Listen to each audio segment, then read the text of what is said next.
Dia ke Kamboja di perhotelan mandiri.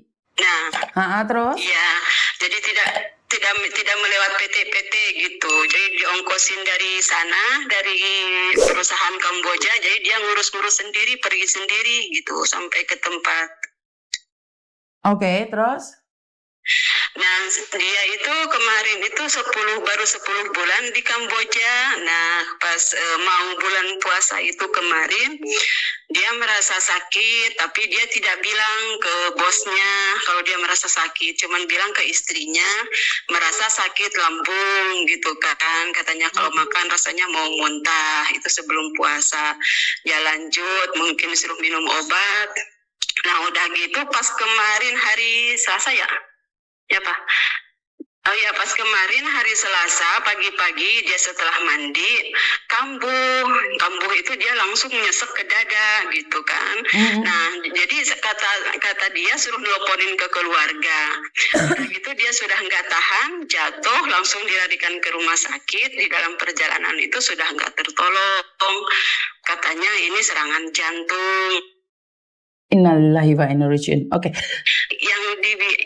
Iya, nanti aku kirimin videonya ya, Miss. Oke. Keluarganya, kamu siapanya? Kamu kakaknya? Aku ini bibinya. Oke. Ibunya ada? Iya. Ibunya udah meninggal, jadi aku ganti ibunya. Oke. Tapi istrinya ada juga, tapi dia belum siap, nanti aku kirimin juga Halo? dekat itu ya, Miss ya. Posisi di mana? Samen orang mana? Aku sekarang berada di Kalimantan Selatan. Terus istrinya ada di mana? Istrinya ada di Jawa dan dia di Jawa Barat, dia Tasik. Di Tasik ya? Iya, dia meninggalkan 2 anak masih kecil, yang satu 3 tahun, yang satu 2 tahun. Nah, kan gini ya Miss, kemarin tuh, jadi setelah ditelusuri di mana tempat di Kambojanya nggak tahu, dan semuanya di situ itu tidak tahu nomor teleponnya, malahan telepon dari Kamboja itu bukan pakai HP yang lain, malah pakai HP keponakanku. Jadi telepon ke aku, semua keluarga itu pakai telepon keponakanku gitu, ngasih kabar ini itu. Meninggalnya kapan, Mbak? Meninggalnya kapan? Kemarin hari Selasa. Kemarin. Oke, terus? Nah, setelah itu kemarin itu udah ada kabar apa belum, aku masih nunggu, ini gimana katanya gitu. Nah, jadi yang perempuan yang nelpon ke kita itu tidak ngasih nomor teleponnya dia sama sekali. Semua orang yang kerja itu nggak ada nomornya dia gitu. Nah, terus KBRI, dia malah nyuruh coba kamu hubungin ke KBRI gitu kan. Jadi Ojek sana, ya sedangkan yang di rumah nggak tahu apa. Jadi dia langsung nelpon ke KBRI, ngirim WA. Setelah itu yang KBRI ngedesak, di mana surat-suratnya, nama hotelnya apa, nomornya berapa. Terus ya dia nggak tahu semuanya. Ya alamat di Kamboja itu nggak tahu, katanya privat. Loh kok privat ya Miss? Nah, iya, waktu berangkatnya tuh gimana? Makanya kalau waktu berangkat kan masa istrinya dikirimin uang dari mana nggak tahu. Waktu dia mau berangkatnya itu Miss, pengurusan di kampung tuh biaya sendiri. Nah, tapi kalau masalah ongkos ya dari perusahaan itu gitu. Ngerti, apakah tidak ada satu jejak saja yang ditinggalkan? Kalau nggak ada jejaknya sama sekali kan sulit, Mbak. Apalagi Kamboja kan negara yang konflik. Kan banyak sekali perdagangan manusia. Bagaimana kalau istrinya digabung aja, biar kita lebih cepat nih kalau memang butuh bantuan ya. Tapi kalau istrinya nggak mau satset ya, kita nggak bisa bantu lebih. Iya, nanti aku hubungin dulu, aku gabungin. Atau gini Miss, atau istrinya suruh nelpon komisioner aja ya, kok ini nggak bisa digabungin ya. Oke, aku minta data-datanya Mbak, paspor atau apapun. Iya, nanti mungkin istrinya ada gimana gitu ya. Sebentar aku suruh telepon ya Anggi. Secepatnya ya. Ya. Mumpung saya bisa Ya, menghubungi. makasih Miss Yuni. Oke, siap.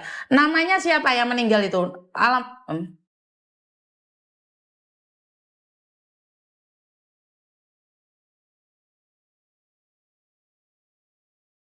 Halo, Bapak.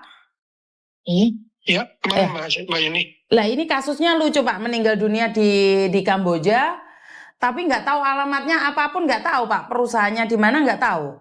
Terus bagaimana nyarinya? Iya, itu biasanya kalau Kamboja dia terjebak dengan scammer online. Dia biasanya orang-orang terdidik, bahkan sarjana, ahli komputer, diiming-imingi kerja jadi programmer, tapi ternyata dijebak masuk di Kamboja kerja di scammer online. Dipaksa harus punya target 1 hari, harus sekian dapat berapa juta, menipu orang-orang Indonesia di Indonesia pakai telepon. Kalau nggak mencapai target dia disetrum, disiksa. Seperti itu kondisinya. Ya, karena itulah sangat sulit sekali menyadarkan saudara-saudara kita yang jangan sampai ke Kamboja. Tapi dia tetap ngengkel kerja di perhotelan Pak. Dan tapi hotel mana keluarganya nggak tahu. Kamboja, Vietnam, Laos, Myanmar itu lebih miskin dari Indonesia. Jadi kalau orang cari kerja di sana salah kaprah, salah tempat. Udah salah di awal, cara berpikirannya salah, terbalik-balik. Orang kita lebih kaya dari mereka kok. Masa kita kerja di tempat negara yang lebih miskin? Betul juga sih Pak. Kenapa dia kerja di lebih miskin? Karena itulah, teman-teman tidak sadar bahwa mereka itu sedang kena scammer. Makanya sekarang sudah meninggal dunia dengan alasan sakit jantung, Pak. Iya, itu udah puluhan Mbak Yuni yang diproses dari Kamboja itu, sampai Pak Yuda itu pegel, capek, dan dia akhirnya ngomong sama saya, Pak ini udah kalau gini terus-menerus juga, mau sampai kapan kita udah beginikan terus, masyarakat udah diberitahu, diedukasi, teman mengalir terus tadi iming-iming dan sebagainya, terus nekat, nggak peduli, dan merasa dia bisa gitu kan. Nah begitu dia kena masalah, sampai dia disekap, disiksa, baru minta tolong. Nah kalau mau pulang jenazahnya siapa yang mau ngurus? Perusahaannya nggak ada, negara nggak tahu tuh dia berangkat. Akhirnya siapa? Negara juga akhirnya yang harus turun tangan. Dan itu semua kan harus koordinasi dan membutuhkan biaya tidak sedikit. Besar sekali Mbak Yuni itu per orang itu ngulanginnya tuh. Makanya saya tanya keluarganya nggak tahu Pak. Perusahaan apa nggak tahu. Terus bagaimana mencarinya? Ya kita tunggu aja nanti kabar selanjutnya. Selama belum ada kabar lagi ya sudahlah.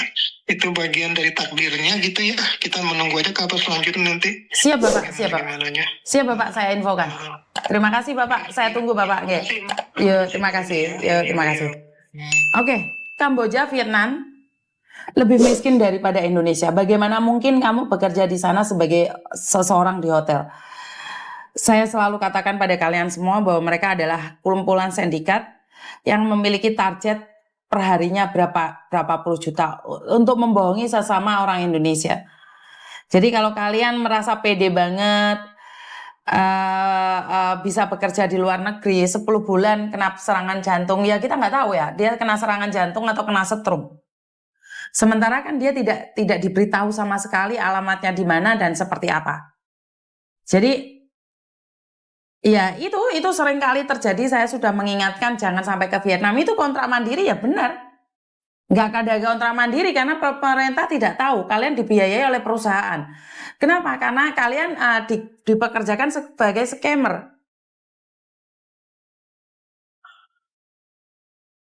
Halo? Halo Miss. Istrinya belum bisa dihubungin Miss. Oke, karena gini loh Mbak, pemerintah mengatakan kalau kerja di Kamboja itu tidak ada yang di perhotelan, mereka itu menjadi sindikat yang disindikatkan oleh sindikat. Oh. Jadi dia itu tidak mungkin kerja di hotel.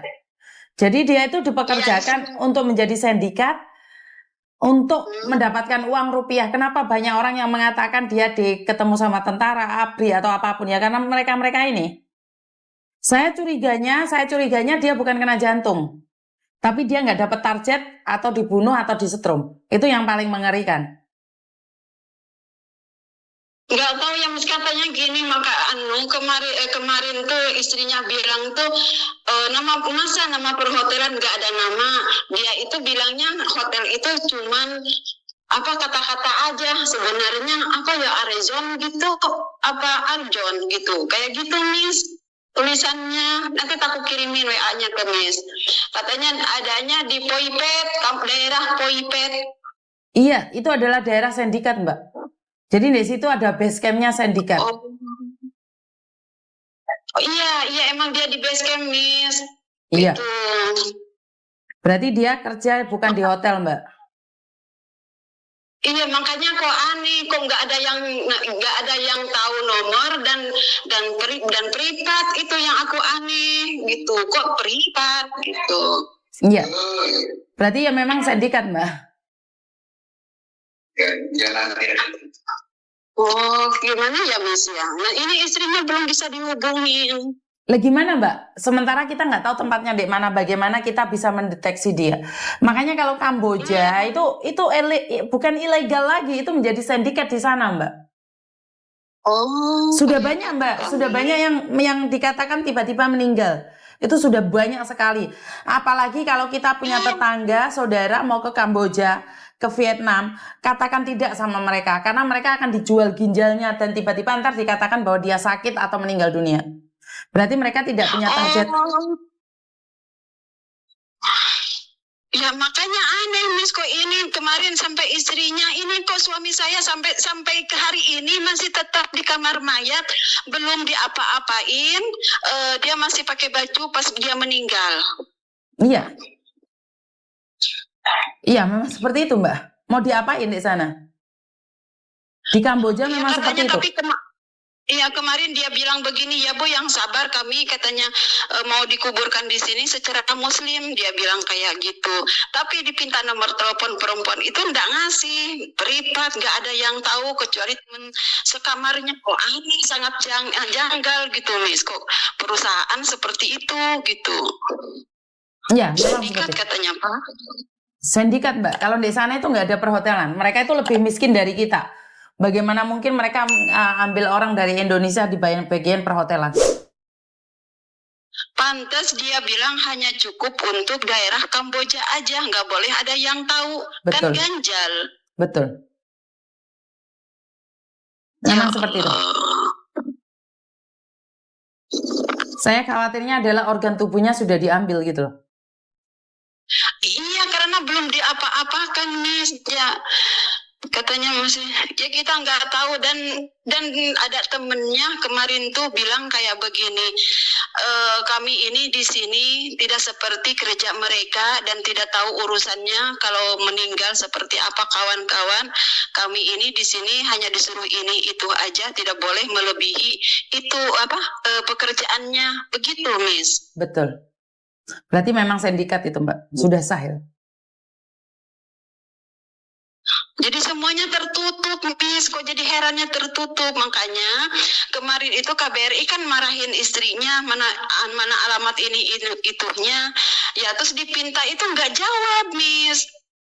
Ya jelas marah lah, Mbak, ya Kak. Karena mereka akan mendeteksinya kemana? Kalian laporan nggak jelas. Terus bagaimana pemerintah harus menanganinya? Iya, Oke, saya nih Yuni, orang Kediri, meninggal dunia di Hong Kong, Satin. Ini alamatnya. Kan KBRI bisa meluncur. Nah sekarang dikabarkan Yuni meninggal dunia di Hong Kong. Hong Kongnya mana nggak tahu. Ya itu, Miss. Terus gimana nyarinya? Tahunya cuma Paipat aja. Betul, sayang. Itu adalah sindikat berarti. Daerah-daerahnya nggak tahu. Katanya kemarin dia bilang katanya dari Paipat udah dibawa ke kota, katanya, Miss, ke rumah sakit apa gitu di situ katanya. Di kamar mayat di situ, kata temennya. Iya, saya takutnya dia kalau meninggal dunia karena jantung nggak apa-apa. Saya takutnya dia meninggal dunia karena disiksa. Ya nanti sekarang aku kirimin videonya ya, Miss ya. Kirimin videonya, coba tak lihat deh. Iya ya, aku kirimin. Ya, Oke, makasih ya, Miss siap. Oke. Ini lagi kasus di Kamboja. Saya sudah katakan berkali-kali bahwa nggak ada pekerjaan di Kamboja, Vietnam. Jika kalian masih memaksa, ya silahkan. Tapi anehnya yang kerja di Kamboja sama di Thailand itu, di Vietnam itu orang-orang pintar. Kenapa saya orang pintar? Biasanya yang kerja di sana itu diiming-imingi untuk bekerja di perusahaan-perusahaan besar. Dan mereka tertarik.